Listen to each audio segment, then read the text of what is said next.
Ok, entonces tomamos H, un subconjunto de las matrices de 2 por 2 con entradas en los reales,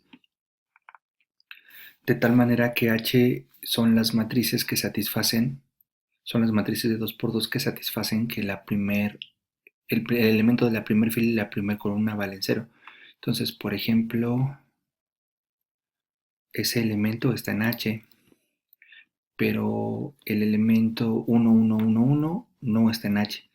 Pues no satisface que la primer fila y la primer columna, el elemento de la primer fila y la primer columna sean cero.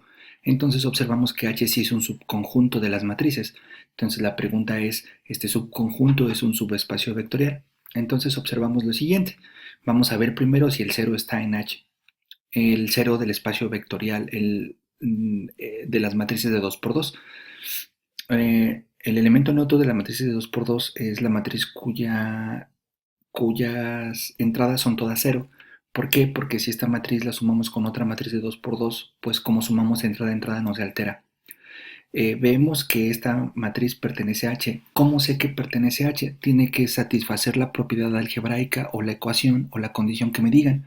En particular, yo sé que las matrices que viven en H tienen la primer componente de la primer columna, el elemento 1, 1, lo tienen igualado a cero. Entonces observamos que en particular la matriz, el elemento neutro, la matriz de ceros, pues el primer componente, incluso todos son cero. Por lo tanto, el 0, 0 vive en H.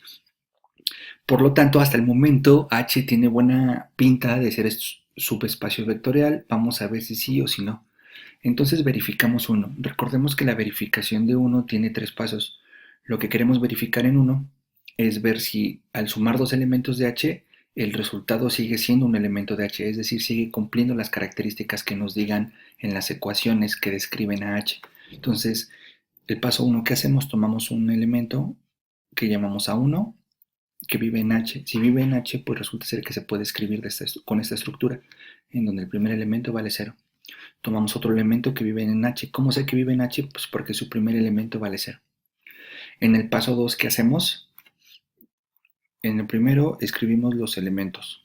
En el paso 2 sumamos. ¿Ok? Hacemos la suma. ¿Cómo es la suma? Como la definimos en el video anterior. Componente a componente. Entonces ya sumamos. ¿Qué hacemos en el paso 3? Verificamos. ¿Qué vamos a verificar? Vamos a verificar si el resultado de la suma satisface las condiciones de H.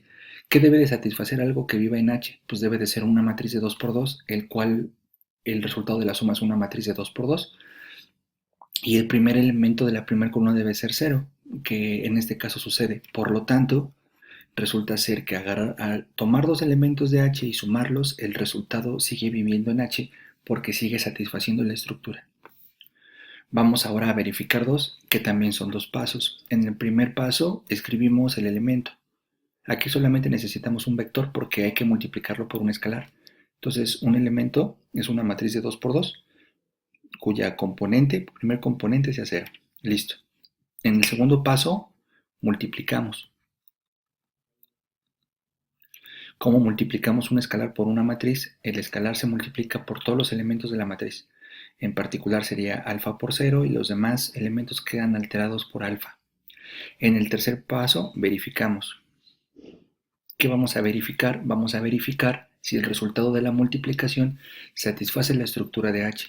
Para que algo satisfaga la estructura de H debe de ser una matriz de 2 por 2, el cual sí es una matriz de 2 por 2, y aparte el primer elemento de la primera columna debe de ser 0. Escribimos eso. Observamos que el elemento de la primera fila y primera columna es 0. Por lo tanto, satisface la estructura de H. Así se verifica 1, se verifica 2 y por tanto H es un subespacio vectorial.